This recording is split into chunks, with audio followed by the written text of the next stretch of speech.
Welcome everyone to the fifth of our ESG series. How can you ensure that social factors such as equality are fully embedded in your organisation? Firstly, just a little bit of housekeeping. Please can I ask all of the panellists to put themselves on mute when you're not speaking, and attendees, please can you use the Q&A function for any questions that you may have, rather than using the chat function. Thank you. BRUIN has led a number of D&I initiatives focused on race and ethnicity, which, as we know, is a core element of the S within ESG. I'm extremely excited to have such a fantastic panel today, and I'll introduce them to you in a minute. But before I do that, I'd like to hand over to my colleague, Sophia Dean, who manages recruitment in the investments and front office space. She's going to talk briefly through some of the things that our investment clients have been doing around race and ethnicity this year. So over to you, Sophia. Thank you, Georgie, and hello everyone, and welcome to today's ESG webinar. As Georgie mentioned, we've put together a presentation on ethnicity data, which I'll be sharing with you now. So please bear with me as I share my screen.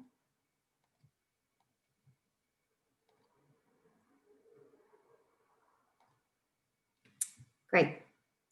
So we know that there's a lack of Black representation across the board within investment management. It has been well publicised that there are only 13 Black fund managers in the industry. However, it is lesser known that there is a lack of representation across all areas of investment management, so not just the roles that involve managing money.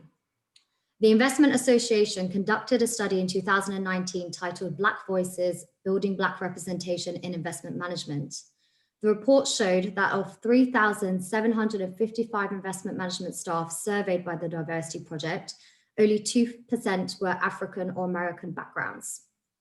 This means that the problem exists in all functions, which include middle office, operations, and distribution. But today we'd like to focus on what we can do to bring about positive change within the broader financial services industry and investment industry. As a business, we've been really interested to find out what our clients have been doing to encourage a diverse and inclusive working culture. BRUIN have contacted a range of clients across the asset management industry, speaking to larger global players, mid-sized firms, and boutique institutions. The results. So we've taken a selection of different things our clients have been doing, but to summarize, it seems the biggest and most positive thing to hit our industry this year is the launch of 100 Black interns. And I'd really urge your organization to consider this if you haven't already. In addition to this, some other examples that we've seen a lot with our clients include CEO statements relating to their company's commitment to diversity.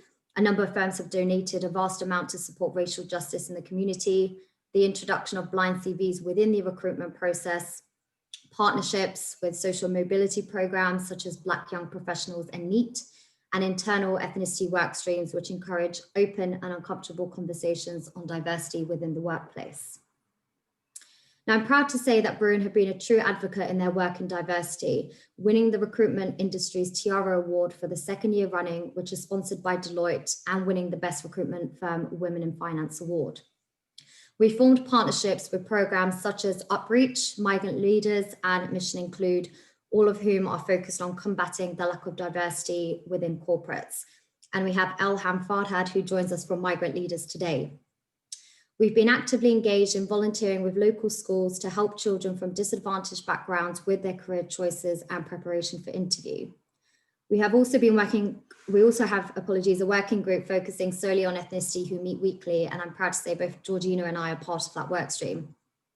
We want to see a marked change in Black and minority ethnic representation within our client base. We want to be an active part of this change. So one of the things we're doing is measuring ethnicity data. We ask every single one of our candidates throughout the registration process to record ethnicity data so that we can ensure that we are utilizing this data as effectively as possible for our clients. We also want to see greater Black and minority ethnic representation within our own business. And as part of our commitment to this, we've signed up to the Race at Work Charter and signed up to 10,000 Black interns, which is industry agnostic. It's a start, but the recruitment industry as a whole still has a long way to go. We are fully aware of the role that we have to play as partners to companies in providing the best talent. We've been taking this time to educate ourselves first and foremost. in part by taking the time to read and reflect on some of the following resources. And feel free to have a read in your own time, and we're happy to provide these resources after the call. Leaving you with one lasting quote, which I personally found quite impactful, as PRI's CEO Fiona Reynolds puts it: responsible investors must address systemic racism and inequality. This will be neither simple nor straightforward, but we cannot shy away from the challenge any longer. We find ourselves now at an intersection. This is the year for change, and it's time to make some noise. Thank you. Great. Thanks, Sophia. And talking about making some noise, I'm delighted to welcome our panel and introduce them to you. In fact, we've been so overwhelmed with enthusiasm to speak on this topic that we actually have a panel lineup of 6 speakers today. So to kick off, we have Darren Johnson. Darren is Executive Director and Chief Operating Officer at Impacts Asset Management and a member of its Executive Committee. Darren is a prominent advocate of diversity and Black, Asian and minority ethnic issues across financial markets. He's one of the co-founders of Talk About Black and acts as an ambassador for Investment 2020.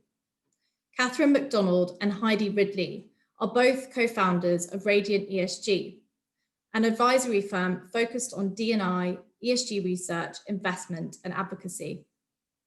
Heidi is on the advisory committee for the Berkeley Haas Center for Equity, Gender and Leadership.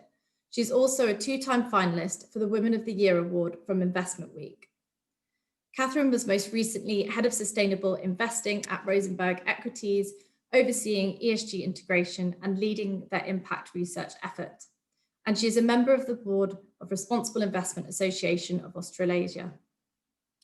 Diana Glassman is a director at EOS Federated Hermes, based in the US. EOS has $1.2 trillion in assets under management for 50+ pension fund clients. Diana is helping to define their global approach to race, equity, and inclusion engagement. Elham Fardad is the founder and CEO of the charity Migrant Leaders and is a member of multiple advisory boards. Migrant Leaders support first and second generation migrants, as well as disadvantaged youths, to help them succeed in Britain. And finally, Jessica Rogers is an experienced CTI certified coach. She works with the Executive Coaching Consultancy, providing coaching and leadership program delivery. She has had regular appearances on BBC Oxford and BBC 5 Live.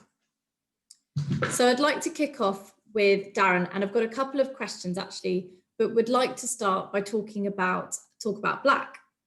So Darren, I'm really interested to hear what role Talk About Black has played within financial services. Thank you. Yeah, delighted to be speaking on here. Okay, so probably best to start with a bit of a background. So in early 2016, the Diversity Project was formed. Really, it was formed in London, in the UK, to accelerate progress towards a more inclusive culture in the savings and investment industry. With that formation, there were a number of work streams that were created, including gender all the way down to veterans. Ethnicity stroke BAME was one of the work streams created, and I was asked to come onto that work stream by the co-chairs of that work stream. Now, in coming onto the work stream, what we decided to do was look at BAME. And unfortunately, when you use language like BAME, you kind of combine everybody's underrepresentation in the same ball and assume they have the same weighting, which they don't. So in doing that work, what we found was when we looked at minority ethnic, we used a benchmark of the UK population as well as London. And what we found when we did that work was that minority ethnic is there or thereabouts in terms of representation within our industry. When we looked at Asian as well, we found that quite similar there or thereabouts, still some work to do, but there or thereabouts in the industry. When we looked at Black, what we found was Black was very much underrepresented. And when we kind of unpicked that a bit more, we found that where we found representation was really in the support areas. Nothing wrong with support areas at all. In fact, it's becoming more and more prominent in businesses given the regulatory focus. However, what we found was on portfolio management and distribution and sales, there was hardly any representation at all. So what we did was we created a kind of analogy, and we talked about a hose pipe. And hose pipe helps the water to flow. And what we found, what we're trying to describe, whereas kinks, we thought there are kinks in this hose pipe.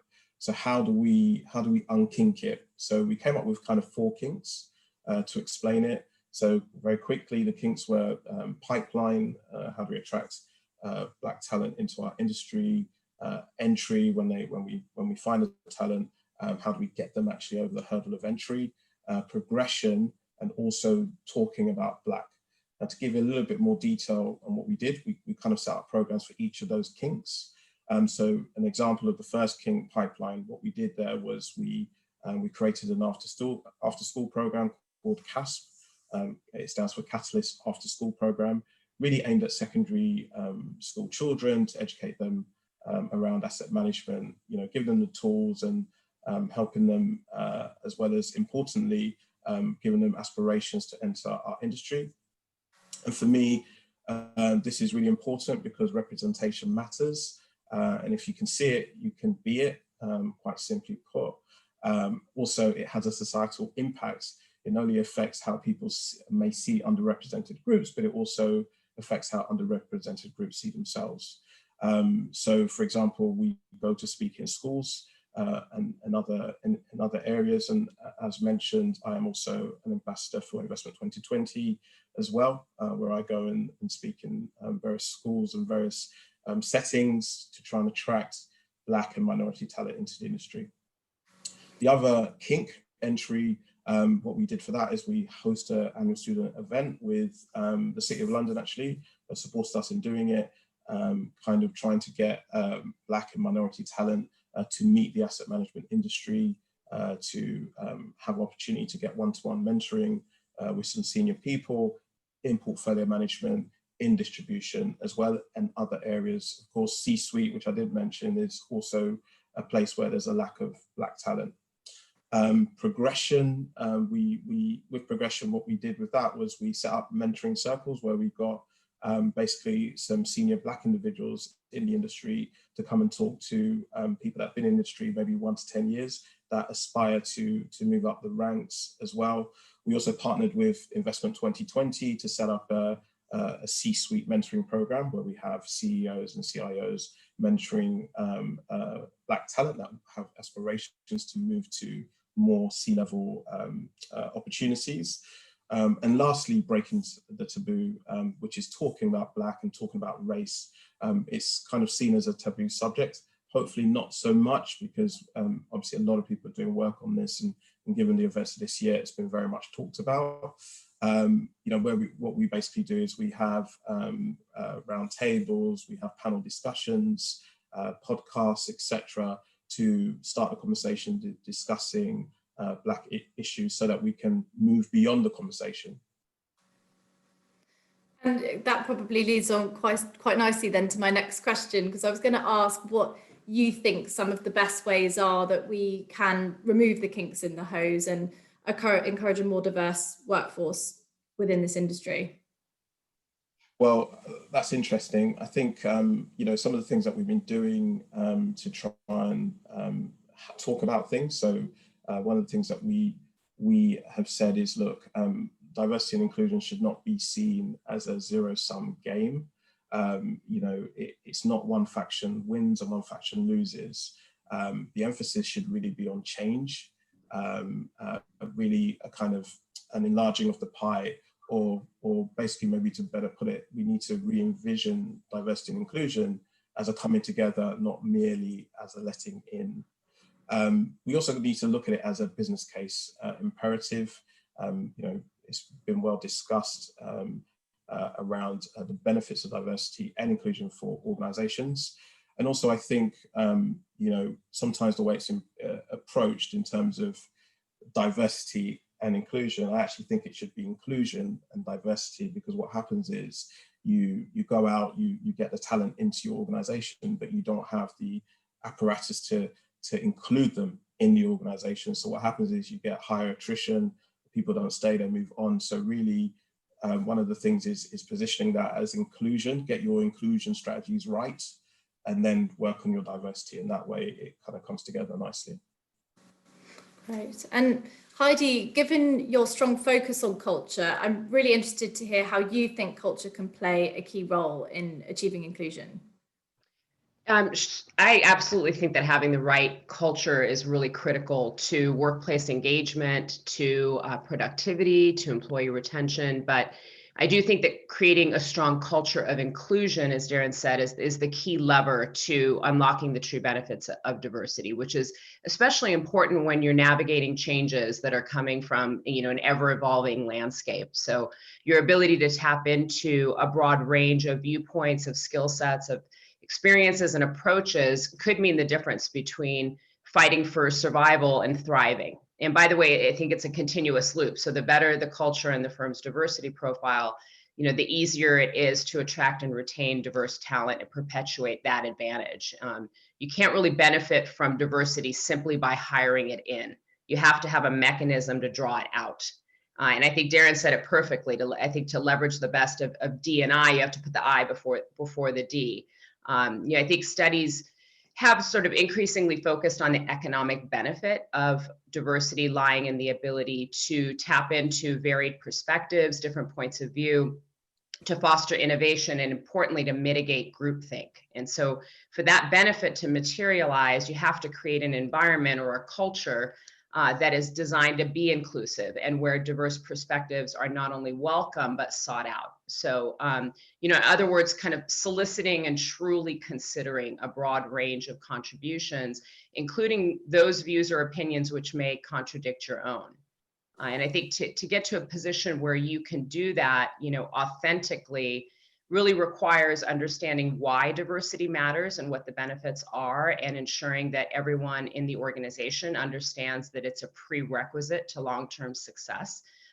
Treating D&I as a business imperative and not an HR initiative.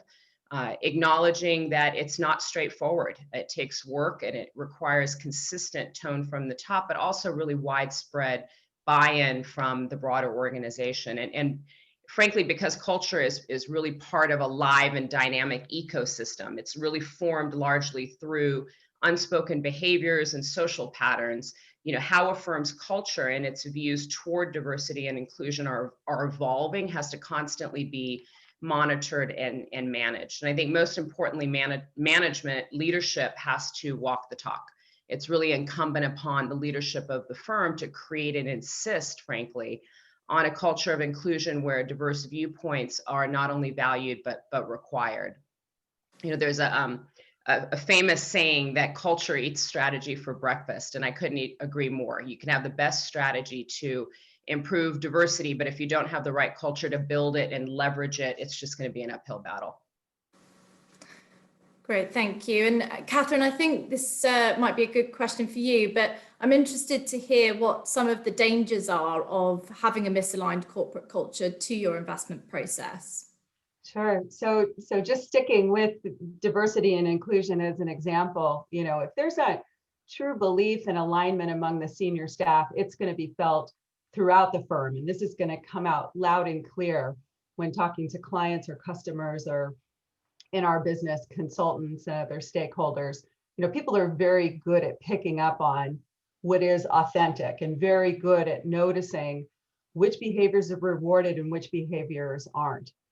In my mind, I think a core problem is that senior management often talks a really big game about diversity, but doesn't genuinely welcome dissent. They want a bunch of yes men with no conflict. And so no surprise that employees are going to start modeling the type of groupthink that they see as being rewarded. And this is completely contrary, obviously, to what we desire when we talk about getting diversity within our organizations. I think another problem is that companies often set, hiring ambitions for diverse talent, and this kind of get them in the door strategy. But in the absence of a culture of true inclusion, it's likely that the firm is going to struggle with retention, keeping people who are excellent candidates, keeping them feeling engaged and valued by the firm, or that the firm simply just won't draw the best out of their employees. And, you know, both of these things represent cost to the firm. So the danger of misaligned corporate culture is that if you don't work hard to get these dimensions right, this true belief that diversity is valuable, and by that we mean that diversity is the remedy to groupthink, the tone from the top and the alignment within the organization, a culture of inclusion, and then proactive efforts to really develop the talents of all of your staff. If we don't get these things right, we're still going to be having these conversations a decade from now, and diversity is just going to be a very expensive box ticking exercise. And what role can investment play in tackling inequality? Yeah, so inequality is a big word because we've got inequality within the company structure, but then we've got inequality as it kind of exists in society more generally. And of course, the latter is a tougher nut to crack. But we believe that by leveling the playing field within the work environment, that we can have a very positive impact on society at large. And both investors and regulators have a role to play. I'll start with an obvious. The regulators have invoked, both hard and soft laws, really mostly aimed at gender diversity on corporate boards. And so we have quotas, or these, kind of comply and explain regimes that, frankly, have resulted in, kind of mixed success. On the one hand, yes, it is true that they have actually increased the number of women on boards, but on the other hand, there's really not been any meaningful trickle down effect for women within organizations. We don't see pay gaps reducing meaningfully. We don't see the kind of increase in number of executives that we might like to see. These initiatives historically have by and large been aimed at gender representation. And so, for example, in the latest Parker review of the FTSE 100, we see that there's still, quite a glaring absence of minority representation on boards. But we are big fans of investor-led initiatives, with voting and engagement really being at the top of that list, as these are the real, levers for impact within our business. And so pushing for voluntary disclosure of gender and race statistics, encouraging companies to tie diversity goals to compensation. These are both two good examples of current investor initiatives that we think are really helping to, to turn the needle on this issue. There's also a real role for these collective action groups like the 30% Club. These allow investors to come together as a coalition and approach companies really as a single voice and lobby for change. I would say generally amongst the investor-led initiatives, we think the ones that have the best chance for success are those that are broadly supported, those that are specific and actionable, very outcome-oriented, that companies can actually target and then do. And then finally, deep, and by deep I mean that they go beyond the upper echelon of companies, that they really look to target diversity, both in gender and race and in other dimensions throughout the organization, not just that top layer. So I think finally, when we talk about what can investors do, I think we can all listen to the very powerful signaling effect of consumer choice. And this is also investor-led, but it's very much from the bottom up. And so we currently see investors by the thousands really expressing their desire to invest in funds that seek out diverse companies because they believe that they represent both the potential for societal gains, but also financial gains. And I think that that's a very important voice in the industry as well. Thank you. And what do you think the implications on diversity are arising from COVID-19 and some of the main opportunities and challenges that may come from it?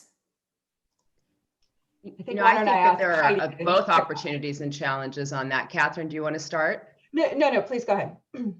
Well, let's start with the challenges. I think that the biggest challenge is that while, COVID has really forced firms to accept and adopt a remote and flexible working environment, but at the same time, it's also kind of convoluting working from home and flexibility in what might be a business as usual environment with navigating a global pandemic. So we need to acknowledge that crises will tend to reinforce traditional, gender roles. So we need to be really mindful that while we're trying to compartmentalize embracing, remote and flexible working as a means to improving diversity, and I can explain that a little bit more, and employee engagement, while addressing the unique complexities, I think, that and the real challenges that the pandemic has also imposed on top of it. So either way, I think when it comes to remote working, some of the things that need to be navigated are that you're likely to have employees who can easily transition to a remote environment. You have those who can, but need to maybe build in greater flexibility to accommodate it. And those who'll struggle because it's just, they don't have the right environment that's conducive to it, either young children, Wi-Fi issues, roommates. So all of a sudden, I think there's a bit of an expectation that people's home environments become a professional setting, similar to an office, with a backdrop that's perfect for Zoom calls. But that's just not, practical in many circumstances. And so I think, even if you can accommodate a range of setups, creating cohesion can be really challenging when the team is dispersed and working different hours, especially if their perception begins to grow that some are not working as hard as others. So understanding, true resource needs and requirements when managers can't see, the workload, and employees may feel the pressure to hide other demands that they may have to juggle when they can't disappear to the office, makes it really difficult for management to plan effectively. And I guess from a challenge perspective, in short, it's hard to do a one size fits all, which makes it really unwieldy for management on one hand, and if not handled properly, perceived as unfair by employees. Yeah, and if I could just interject, I do think it's important to acknowledge that many of these challenges that Heidi just described really tend to affect women and workers of color more acutely. So pre-COVID, women were already taking on more unpaid labor than men, primarily from childcare, but from elder care and frankly, all other types of unpaid work. People of color have been disproportionately represented in service industries with fewer worker benefits. So the pandemic has simply exacerbated these inequalities that have been with us for a long time. And, I think at this point, going back to the status quo, we hear this, build back, and the mantra for build back better, should mean that we don't want to just simply revert to what we had before. COVID has really laid bare the risks that are inherent in our system. And at this moment, we have an opportunity to change course, to try and better future-proof our economy. Yeah, and there are a lot of opportunities. So not to dwell too much on the challenges, I think the opportunities are, number one, it expands your ability to build and maintain a diverse workforce. You're not as location dependent anymore. You can access a wider set of potential candidates. Maybe having them relocate is no longer a requirement. I think you can achieve a lot greater loyalty to the company and company commitment by tailoring to individual needs, which in turn, I think, can increase productivity and effort on the part of your staff. It potentially lowers costs. So less workspace, hiring in locations with a lower cost of living. Although I'll caveat that by saying that would require, in my opinion, continuous salary assessment. So you're avoiding increasing the gender pay gap while recognizing the cost of living, should be a factor considered into compensation.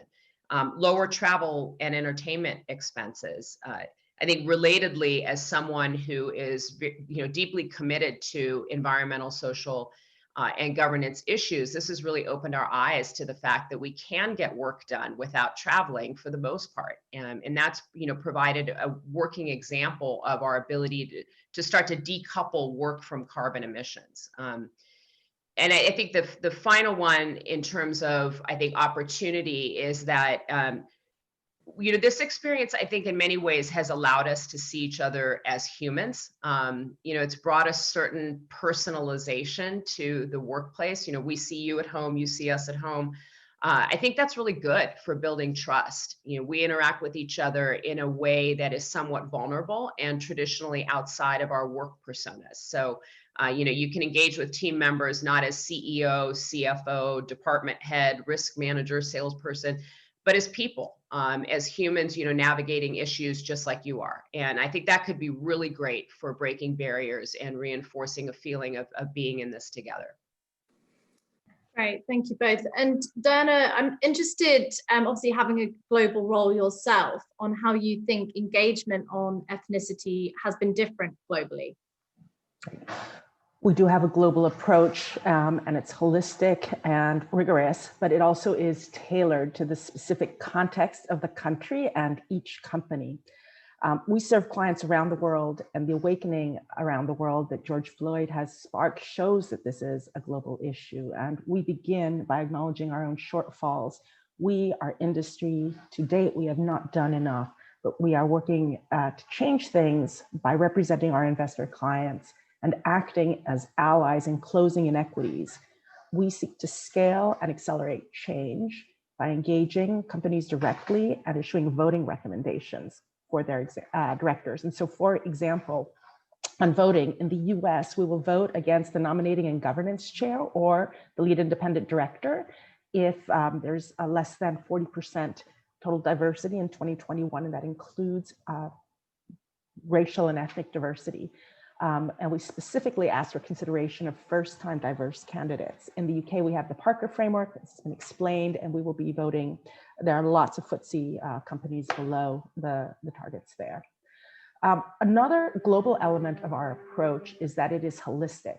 We address the entire footprint of the company's impacts and the levers that the company can exert. This would include its workforce, products and services, suppliers, communities, the trade associations through which it works, and the public policy impacted activities that it pursues. Everything is on the table. Sector specificity also matters. So some product inspector specific examples from the US, for example, are home builders. We scrutinize them carefully for potentially inadvertent perpetuation of housing bias. In telco and media, we want to see that they're increasing speed to poor communities for online education. We want to see that they're providing free quality educational content. The disaster in education and early education and primary school education has hit minorities and diverse peoples hardest, and it is yawning as we speak, and that needs to be addressed. We are encouraging companies to encourage their employees to vote, to get them out there. And we seek to ensure that there's no stereotypical depictions in advertising. There's a lot of AI algorithms that encourage bias. There's so much more that if you look at it from a top-down sector-specific perspective that we are working to address. We also have been seeing a lot of statements. These statements are great, good start, but we're now looking increasingly for data plans, and we're closely monitoring them, both the quantitative and the qualitative progress. We're holding directors and companies to account. Transparency is good, greater visibility is good, and we are very much pursuing these initiatives. And how do you think that ethnicity data and reporting can really help? Well, firstly, what data is collected matters, and language matters. It is important. It takes on a life of its own. When data is transparent, it takes on a life of its own.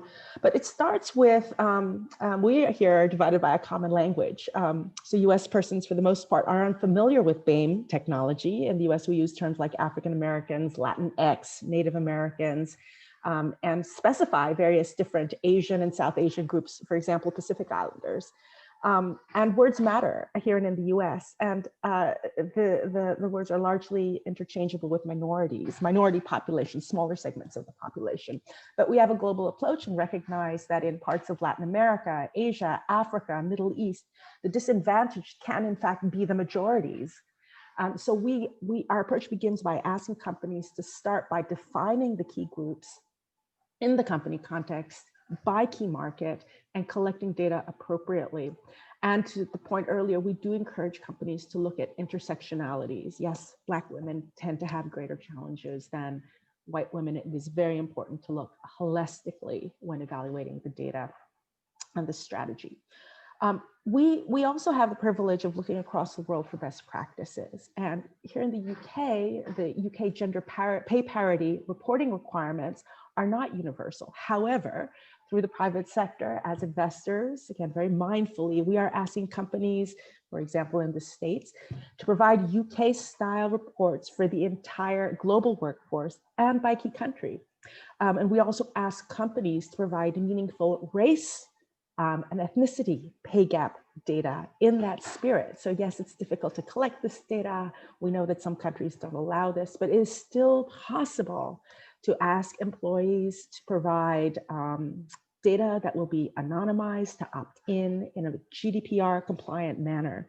And it is possible to analyze that data and share it in a very, very meaningful way. We do ask companies to place data within the context of strategy and to make their stories very, very authentic.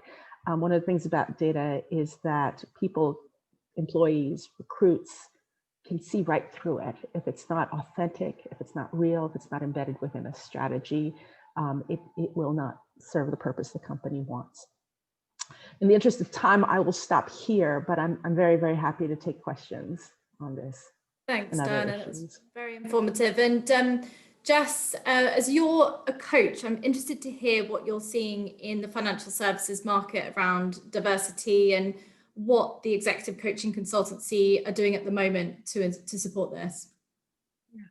So I mean, we're seeing that, it's clear that things need to change. The statistic that only 1% of senior management are from a Black minority ethnic background, compared with 13% in the UK. And in London, 40%, as a financial hub of the UK, in London, you've got 40% Black and minority ethnic representation and only 1% in senior management. So it's definitely true that things need to change. And what we're seeing increasingly is that there are more programs designed to really accelerate and to support talent from minority backgrounds. And definitely at ECC, there's a commitment to really encourage this change. So where perhaps previously with ECC, we've done more programs to accelerate female talent, increasingly where clients are asking us to look at programs to accelerate talent from minority backgrounds. And ECC as an organisation is really keen to support this because we have the tools to do this, we have the contacts and the relationships to do this, so we're keen to really make this happen. Fantastic. And what are the benefits, do you think, of having more diverse coaches? Well, I think, if companies are saying that they have a commitment to creating equity and opportunities for people, for those from minority backgrounds, it's important that equity and that diversity, I believe, is seen in the companies and the suppliers and the partners that they choose to work with. And having more diverse coaches really helps to bring more diverse perspectives. It's important to bring those diverse perspectives in if you want to make a more diverse workforce, and diverse coaches can really facilitate this. And I think it's also important, if you're providing coaching for senior talent who are from diverse backgrounds, that senior talent do see themselves. Because in order for them to feel like the person that they're working with can understand some of their challenges, can bring real empathy, I think having some diversity is really important. And also it helps to break down barriers because, in coaching, it's about helping people to be truly vulnerable in service of their development and of their career progression. And they need to feel safe to be able to do this. And I think having diverse coaches really does facilitate this. And how can coaches of all ethnicities help to navigate the move to greater diversity and equity? I'm really glad you asked that question, actually, because, you know, it's not just the job of diverse coaches or coaches from diverse backgrounds. It's the job of all coaches, actually, to help this move to greater diversity. And I mean, I think I'd say there are three main ways, as I see it. And the first and foremost is that it's really important that all coaches educate themselves to really understand the structural inequalities that exist, because that will really inform the questions that they ask in their coaching and the way that they coach as well. And I think secondly, it's really important to elevate the voices of diverse coaches, and coaching organisations need to look at becoming more inclusive, really opening up to letting other voices in, to hear other voices, to enable that real those different ways of looking at things, the different perspectives to really come to the fore, which will, you know, which benefits everybody. And I think finally, and perhaps most importantly, I think coaches need to now be prepared to call out discriminatory behaviour and call out when they see inequalities are taking place, or the behaviour is creating inequalities in the workplace of the senior leaders that they might be working with. Because by calling that out, that's when we can really start to affect change. Thanks, Jess. And Elham, we've talked a lot about initiatives such as Investment 2020 and 110,000 Black interns. I'm very interested to hear how migrant leaders can help to pipeline talent and encourage greater diversity within our corporate environments. Thank you, Georgina.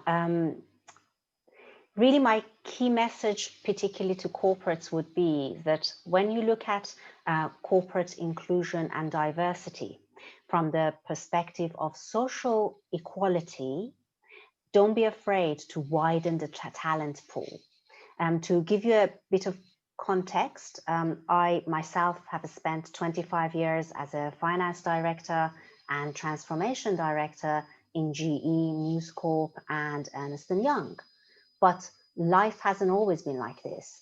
When I was 18 years old, I was just a young migrant in the UK, with all the typical challenges of young migrants, with no visa, family breakup, no connections, no money. And I camped outside Birmingham City Council for 3 days until they managed to help me and count me as a home student so I could go to study at university, and the rest was history. But when I looked at the Parker Review in 2017, looking at the ethnic diversity of UK boardrooms, only 2% of the directors in FTSE 100 companies were citizens of colour. And when I looked at that data more deeply, only 1.3% were migrants, and almost all of those were privately educated, which tells you something about social exclusion. So really the key message for me at that point was we must be careful, because exactly those people who are at risk of being excluded are those who have gone through disadvantages and challenges and have shown resilience, grit, and the sort of capabilities that corporates need in order to really succeed. So for me, migrant leaders emerged from my story there. I launched Migrant Leaders as really a direct response to some of the recommendations of the Parker Review in 2017. And where we are today, we have a comprehensive development program for first and second generation migrants, as well as all disadvantaged young people between the age of 16 and 25. I've recruited more than 500 senior mentors from 95 FTSE 100 and leading firms. And we've also partnered with fantastic corporate partners, including Anglo-American, Kantar, and Smith & Nephew. So we're delivering virtual internships and experiences and opportunities that these disadvantaged young people otherwise wouldn't have had. And the key power of that really is that we're catching the talent pool young and giving them the insights and experiences and support they need so that they can really succeed in their corporate careers later on. And importantly, when their education ends and they enter the corporate environment, they are really as ready as they can be to hit the ground running and progress rapidly in the corporates. On the other hand, a lot of the things that the panel have talked about, I think Heidi talked about the need for the right culture in the corporates, and others talked about culture, about inclusion, about attitudes, systems, progression. All of those things are needed in the corporates so that these young talent pool can feel supported and can actually succeed in the corporates. Thank you, Elham. And obviously we're great supporters of migrant leaders, which is why we're partnering with you. But thank you very much for that. And now over to Sophia. I think we're going to open up some questions to the audience. Thanks, Georgie. And yes, we've had quite a few questions come through, but to kick things off, Darren, a question for you. We know that white males often don't feel included in conversations around D&I. How can we encourage others to lean in? Good question. So I think, to me, it's really about changing a culture which may be unintentionally exclusive, right? So I think we should focus on the mutual self-interest, not blame. I think sometimes it turns into a kind of blame game, particularly around white men. They shouldn't be actually seen as part of the problem, but part of the solution. It's definitely not like a diverse community versus white men. It should never be seen as that. And I think sometimes that positioning sort of discourages people to play their part. There needs to really be a focus on engagement and partnership as well. And I think, you know, it does need to start with a kind of shift in mindset within organizations. People are also motivated by what benefits them. So organizations should look to tie diversity efforts with individual goals, you know, basically to see results. And, you know, if they kind of link it to pay and promotion with other rewards integrated, then I'm sure people will definitely be leaning in and we are more likely to achieve the goals. I think lastly, it's really the softer side of things as well. So, you know, we've got to, I always use the word courageous. So we've got to be courageous in discussing these issues as well. You know, a misstep in the right direction is better than being short-footed and silent about these issues. I think don't let the fear of a misstep, you know, hold you back from full engagement on the topic of race. I think sometimes, you know, there is unfortunately a council culture out there sometimes where, you know, if someone says something wrong, maybe in the wrong context. So I don't know if, you know, I'll say Wells Fargo, I think that's something that people know. The CEO had made a comment about not being able to find black talent.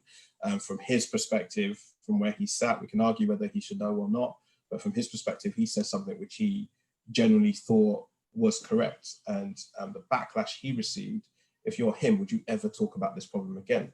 Rather than engaging someone and just educating them because maybe they don't know something. So I think that council culture is an issue. So it's really important to have full engagement. As long as it's respectful, it's candid and honest conversations, then that's good.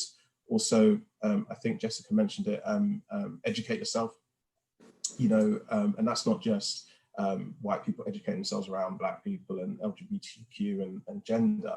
It's everyone educating themselves about everyone. And also something that's often missed, the kind of compounding effects of intersectional identities as well. And then, you know, for me, you know, inclusion does mean inclusion.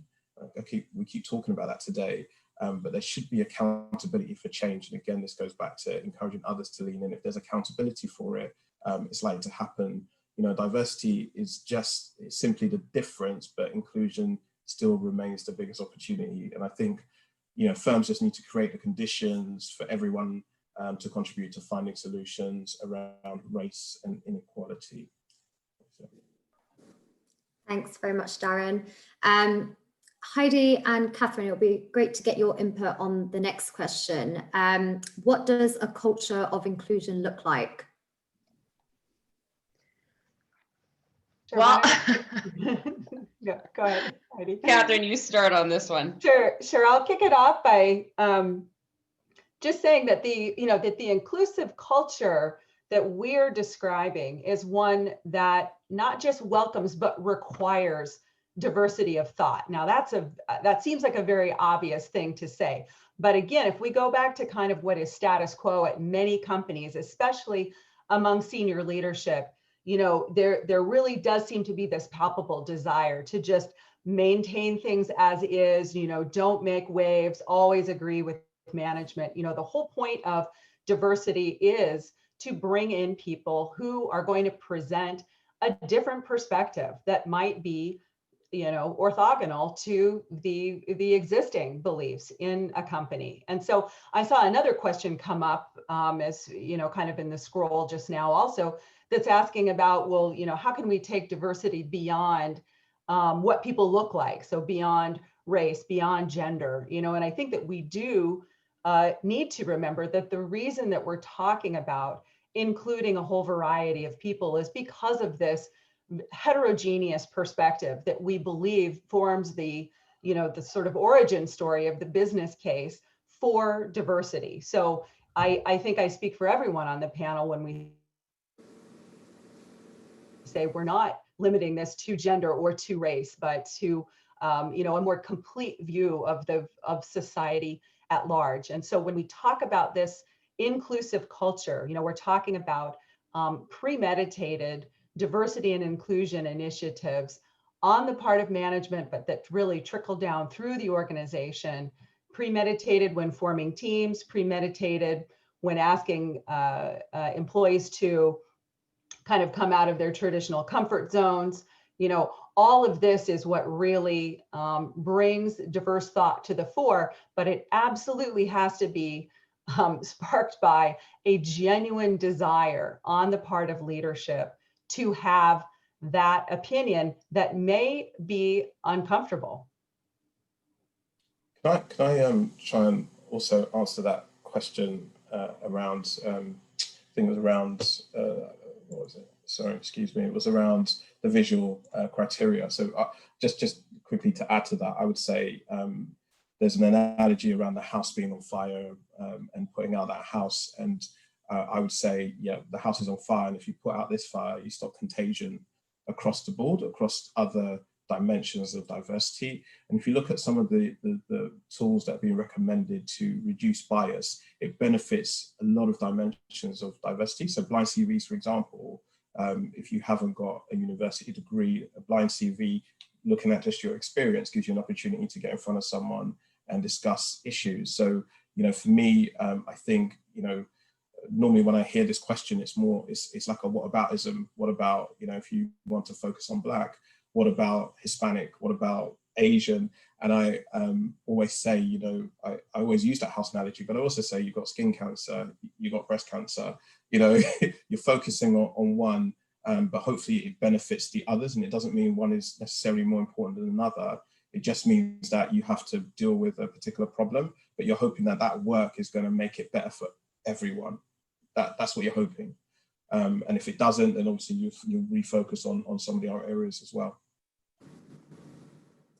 Thank you, Darren and Catherine. Diana, a question for you. As a global firm such as Federated Hermes, how do you expect to gather data on social factors in countries where such a practice is banned by law, such as France? Yeah, it's possible to do it if you ask employees to opt in voluntarily for specific purposes. And it's possible to ask third parties to do this and anonymize the data and keep the servers in Europe. It's very, very possible to do GDPR compliant employee surveys, surveys of business partners who have a perspective on the company and the culture. It is in my past life, I collected these sorts of surveys. And in fact, it's possible to do it to an academic level of rigor. Academic studies can be based on these studies, including some of the most academically rigorous statistical analyses. Thanks, Diana. Jess, a question for you. How do you think we can retain employees throughout the entire life cycle of their company? Thanks, Sophia. I mean, I think in terms of, if you're talking about, for example, the initiatives you've spoken about, so for example, the 100 Black interns and initiatives like that to get employees that Darren spoke about, I think, to get employees on board. I think in terms of retaining them, it can't just stop at bringing those people in. I mean, I liked what Darren was saying about, did you say it was a pipe? It was I think you said it was something like a pipe, and there were the different kinks in the pipe, and I think it's really important to, you know, once you've retained people, is actually to continue to support them with mentoring, making sure that there is mentoring available to them, giving them opportunities to network widely in the organisation as well. I think it's important to build those networks within the organisation. I think sponsorship is absolutely key as well, to give these young people that come on board the opportunity to have conversation and showcase their talents to people higher up in the organisation, but as a means to, you know, have doors open for them, and perhaps most importantly as well, to make sure that they have good coaching support, because that really does support them to be able to bring their A game to work. Thanks very much, Jess. Elham, a question specifically on the Migrant Leaders Programme. What kind of industries or careers have the students at Migrant Leaders gone into, and are there any success stories you can share? Absolutely. 3 years after the launch of Migrant Leaders, that's one of the best aspects of my job, is hearing about the success stories. First of all, the 500 or so mentors that I've recruited from the 95 large corporates, each of them come from different sectors and different technical backgrounds. So we very carefully match the sector and technical background of the mentor to the development needs and aspirations of the individual mentees. There are very many success stories. One that particularly comes to mind is one of my own direct mentees, Luke, who I have been mentoring for more than 3 years. He is a second generation migrant, Afro-Caribbean family, grew up with multiple siblings in a tough part of London, and very clearly capable, but didn't quite realize how talented he is himself. So throughout those 3-4 years, my job, I thought, as his mentor, was to really push him to fulfill his potential. He went on to study accountancy and finance, and through some coaching over a couple of weekends, through his own talent and hard work, managed to get an internship, summer internship at EY. And he's just this September, I'm proud to say, he's started his graduate role at EY. EY is great. Obviously, I've spent 10 years there as a senior manager, but Luke is not typical of recruits into big financial services firms. I think Luke will be a fantastic role model. He will progress at EY and in that sector.